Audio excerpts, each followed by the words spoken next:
Okay. All right. Let's do this thing. Hello, everyone. Welcome to our Daily Success webinar on this beautiful day. I hope everybody had an amazing weekend. And for those of you that are fathers, I hope you had a wonderful, wonderful Father's Day. So great to be on here with you guys today. And thank you for taking time out of your schedule to join us. All right, let's get right into it. So as you guys know, on Mondays, I love to share stories with you guys to inspire and motivate you and help you move towards achieving your goals and your dreams. Today, I'm going to share a story with you that I shared one other time last year, a while back. It's a really cool story from one of Neville Goddard's books called The Power of Awareness. And for those of you that don't know, Neville Goddard is or was an amazing teacher and author and mentor. He passed away several decades ago, but during his time, he was absolutely amazing, influenced a lot of people to completely transform their lives, their finances, their health, their relationships, their career, their business, all sorts of different aspects of their lives. And he used to do lectures for free. He didn't believe in charging for his lectures. So every Sunday he would do these lectures. And it was pretty cool story, or excuse me, pretty cool what he was doing and the results that he was getting during that time. And since then, he's had countless students of his who attended his lectures back then or read his books since then that have used his information to, again, completely transform their lives. So Neville Goddard is definitely somebody that you should study and learn from. So anyway, from his book, The Power of Awareness, he shares a story about a businesswoman in New York that went to visit Neville Goddard regarding prayer. She had some questions for him, and she brought with her her 9-year-old grandson. During that time, when Neville Goddard was teaching her about some of these principles, he was talking to her about the law of assumption, which basically was what he was teaching her. How the law of assumption goes is you assume the feeling of the wish as if it's already fulfilled. So whatever it is you want or desire, you assume that feeling as if it's already happened. You don't think of it as going to happen someday or it will happen someday. You assume the feeling as if you already have what you want, as if it's been achieved. When you do that, manifestation happens very, very rapidly. Well, anyway, during this interview, Neville was going into explicit detail, step by step, on what she needed to do to assume the state and to achieve her end desire, her outcome. Well, her grandson during that time was sitting there quietly, playing right next to him. At the end of the interview, as the businesswoman and her grandson got up to go leave, the young boy, 9 years old, very young, looked up to Neville and said, "I know exactly what I want, and now I know how to get it." Well, Neville asked him, he said, "Well, what is it that you want?" And the young boy said, "I want a puppy." Specifically, he told him that he specifically wanted a collie puppy. Well, when his grandmother heard this, she was very adamant and immediately spoke up and said, "We've already talked about this, and we've already told you, your parents and I have already told you that you cannot have a dog under any circumstances." His parents just simply wouldn't allow it because they felt like he was too young. And also they didn't feel like they could afford it. They didn't want the cost of owning a puppy, not just purchasing a puppy, but taking care of a puppy. So between his parents and his grandmother, all three of them were very, very adamant, very strongly against him not getting a dog. But the thing is that didn't deter him in any way, shape, or form. Okay. The young boy didn't care, even though his chances of getting a dog were very, very slim. Everybody around him told him there was no way that he could get a dog. He just refused to accept it. And so, again, even with his grandmother right there saying, you can't have a dog, okay, he said to Neville, he said, now I know what to do. He said, every night, just as I'm going off to sleep, I'm going to pretend that I have a dog. Once again, his grandmother said, no, okay, this meeting was not meant for you. You cannot have a dog. Well, anyway, so they eventually left the meeting. And about 6 weeks later, the grandmother got back in touch with Neville, and she told him that something amazing had happened. She said the boy's desire to own a dog was so intense that he had absorbed all of what Neville Goddard had told him. Okay, despite what his grandmother said that day, he took in everything that Neville Goddard told him, or that he heard Neville Goddard teach that day to his grandmother. And since they left that meeting, every night what he would do is he would imagine that he had a puppy laying next to him in his bed, and that he was petting that puppy. And while he was sleeping, or before he fell asleep, thoughts would fill his mind, of having a puppy, what he would do, and having it laying right next to him in his bed, and so on and so forth. So every night he would just imagine having a dog laying next to him, and just all these thoughts of owning a dog. Well, what happened was a few weeks after they met with Neville Goddard, the newspaper in the city organized a special program. And basically what it was called Kindness to Animals Week. All the school kids were required to write an essay on why they would like to own a dog. Well, in this essay, okay, there was 5,000 essays submitted. And out of 5,000 essays submitted, guess who actually won the prize? This young boy. And even more astounding, guess what the prize was? It was a puppy, but not just any puppy, a collie. So stories like this, I absolutely love, because sometimes when we talk about incidents like this, or stories, or people share testimonials, the naysayers, love to justify it with coincidence, or it would have happened anyway, or it was just luck. I don't believe in coincidence. I don't believe that it just happens. And plus, I've studied this stuff for years and years and years, and I've seen too many examples in my own life and examples of other people's lives to know that it's just luck or coincidence. I mean, first of all, what's the odds? Think about this for a minute. Okay. The odds of him, once again, getting a puppy of any sort were almost impossible, extremely remote. His parents, his grandmother were all against it. Okay.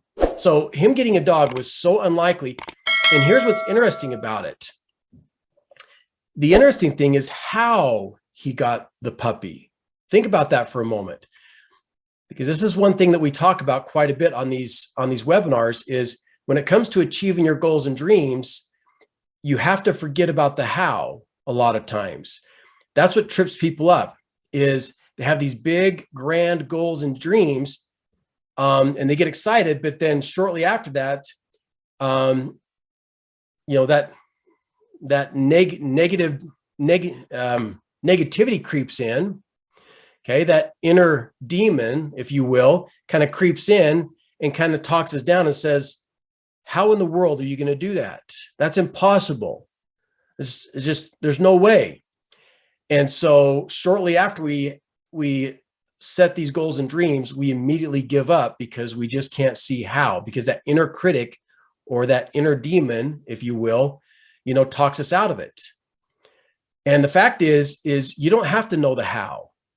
You don't have to know the how right now. All you have to do is have absolute faith and belief that anything is possible. Anything is possible. The people that achieved great success did not know how they were going to do it. They just knew that somehow or another they were going to do it, but they didn't get caught up in the how. I guarantee you, if every wealthy, successful person throughout history, all the inventors, all the entrepreneurs, all the business, every single person that has made a dent in the universe, accomplished great and amazing things, or achieved any level of success, if each and every one of them would have got stuck on the how, I guarantee you all the wonderful things that we enjoy today, probably pretty much nearly 100% of them we wouldn't enjoy. These wonderful devices like smartphones, laptops, tablets, all this technology, the internet, if every single person that came up with those ideas got stuck on the how, we probably wouldn't have them, because they would have immediately given up, like most people, because they couldn't see the how. They didn't get stuck on the how. Okay. Steve Jobs, okay, when he's creating these devices, he didn't focus on the how. He just knew he had a vision for what he wanted. He knew that it was possible. He didn't know how it was possible, but he knew that eventually they would figure it out. Same thing with the internet, same thing with computers, automobiles, electricity, everything that we enjoy today. All these wonderful software programs, websites, and all these great inventions, great tools, and luxuries and beautiful things we enjoy were all at one time just an idea that somebody came up with. And the fact is, they didn't know how. They had a vision for what they wanted to achieve, a certain outcome, but they didn't know how it was going to happen. But they didn't let that stop them. So you have to have that same kind of faith and belief that no matter how impossible it may seem, no matter how many people around you are telling you that you can't do it, it's impossible, there's no way, you have to forget about that. Okay?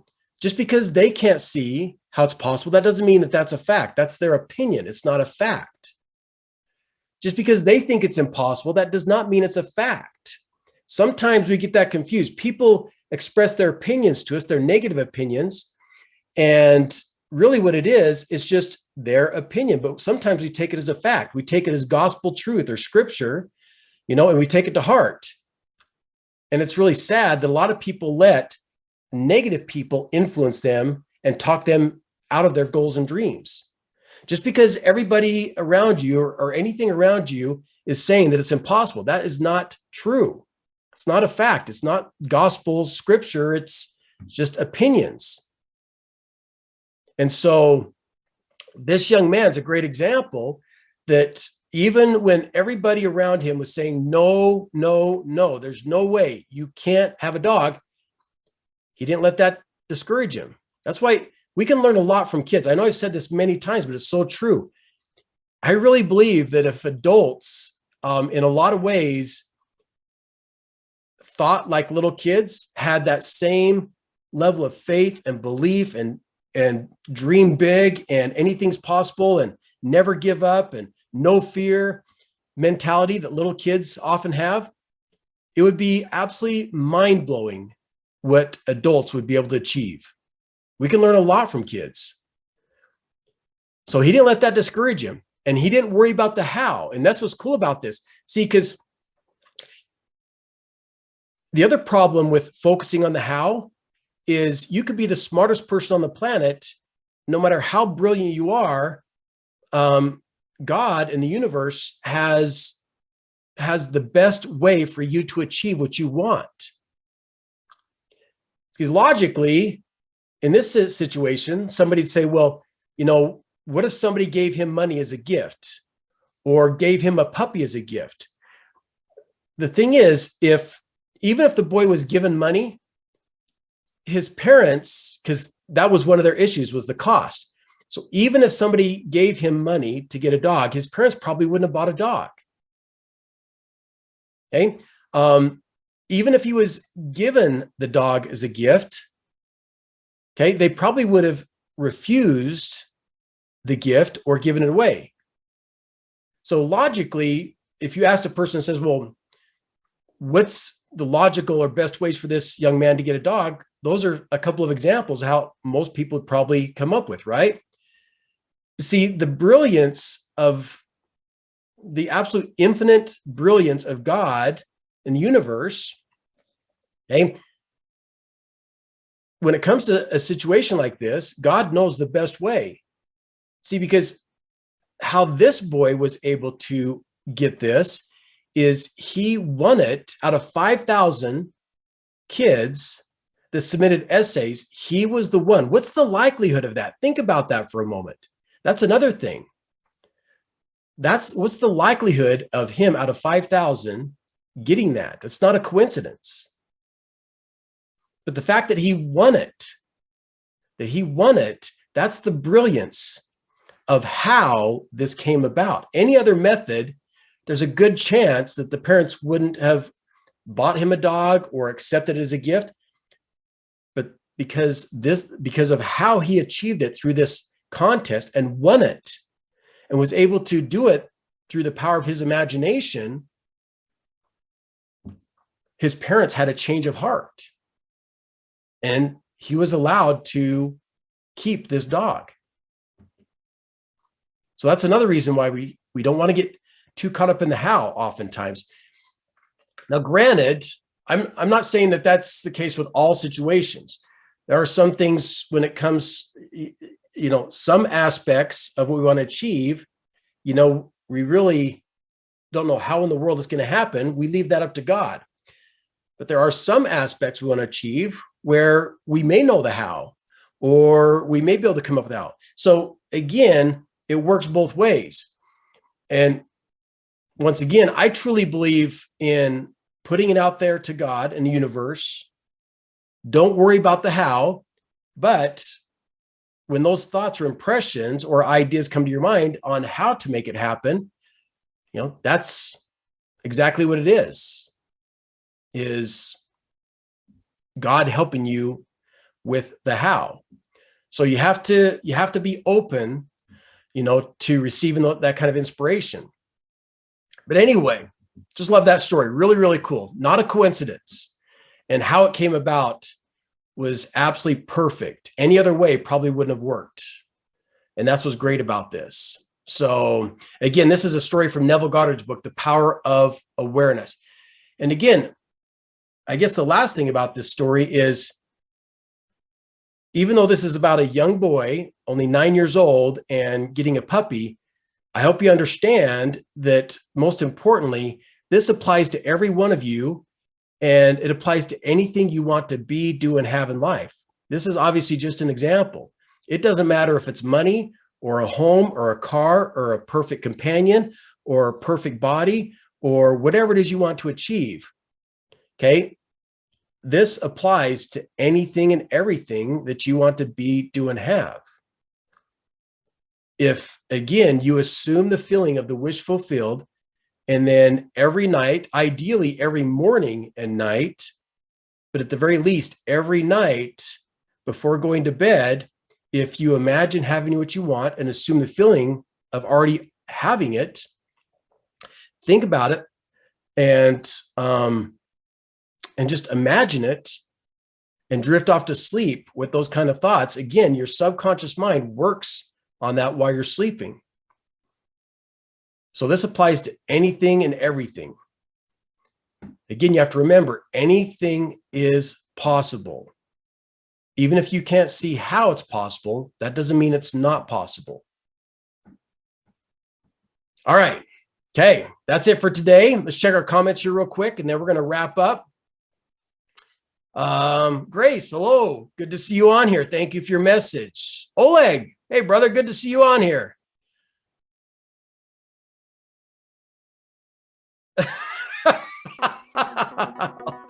Oleg, I like that. That's a good one, brother. That's hilarious. Marcus, thank you, man. I'm glad you loved it. It is. It's an awesome story. Absolutely love that story. Thank you, brother.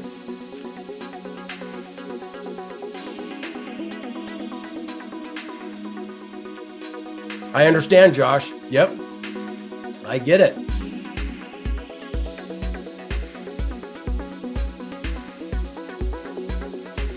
Yep, I get it, brother.